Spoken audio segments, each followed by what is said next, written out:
Good morning, folks. American history has not been kind to Paul Robeson. Now, Robeson was a complex individual. Even complex individuals can be erased, one dimension at a time. As an actor and singer, he was erased even as one of the most powerful and popular performers in the world. As a football player, he was erased, even as a Rutgers University All-American. As a civil rights activist, he was erased, let's say blacklisted, for his un-American support of communism and the Soviet Union. Despite these concerted efforts, we still have choices regarding how we remember Robeson. We can either acknowledge his considerable achievements and prowess or dismiss them. We can either agree on, disagree on, or misunderstand his politics. Now, there are two noteworthy nuggets that have earned my respect, though. First, Robeson could find a way out of no way. When the United States seized his passport to stem his worldwide popularity and activism, he still gave concerts via radio, telephone. They even traveled to the geographic border between Washington State and Canadian British Columbia to perform. Now, the second nugget is that Robeson left a legacy through his mentoring. Now, follow this anthropology with me. Actor and activist Harry Belafonte, who was almost 30 years younger, looked up to Paul Robeson.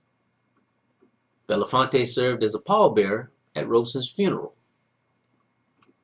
Belafonte was also blacklisted during his career because of his outspoken views, which were largely influenced by Paul Robeson.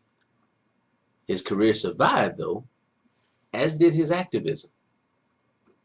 Belafonte supported Martin Luther King Jr. financially, because fighting for freedom ain't free. He financed the 1961 Freedom Rides. He helped to organize the 1963 March on Washington. He financed the 1964 Mississippi Freedom Summer with $60,000 that he traveled with in a suitcase and entertained crowds in Mississippi with Sidney Poitier. Now, Sidney Poitier was also at the 1963 March on Washington. Years earlier, Belafonte and Poitier, who were the same age, born 10 days apart, used to purchase a single ticket to attend local plays. Now, one man would watch the first act, then they'd trade places. The other man watched the second act. They would compare notes about the play during the seat exchange and afterwards. Actor and activist Ossie Davis, who's 10 years older than Belafonte and Poitier, 20 years younger than Robeson, wrote a play called Paul Robeson All-American. Davis also attended the 1963 March on Washington. Davis made his film debut in Sidney Poitier's 1950 film No Way Out. Davis gave the eulogy at Malcolm X's funeral. He also paid tribute to Martin Luther King Jr. at a Central Park memorial service the day after Martin Luther King was assassinated in Memphis, Tennessee.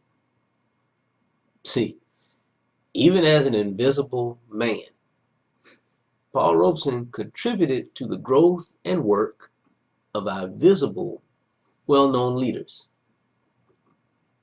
So to anyone who has ever been marginalized, oppressed, or subverted, and lost the spotlight as a result, do not mistake that activity for achievement. A transferred legacy is timeless, indelible, and far more powerful than that spotlight.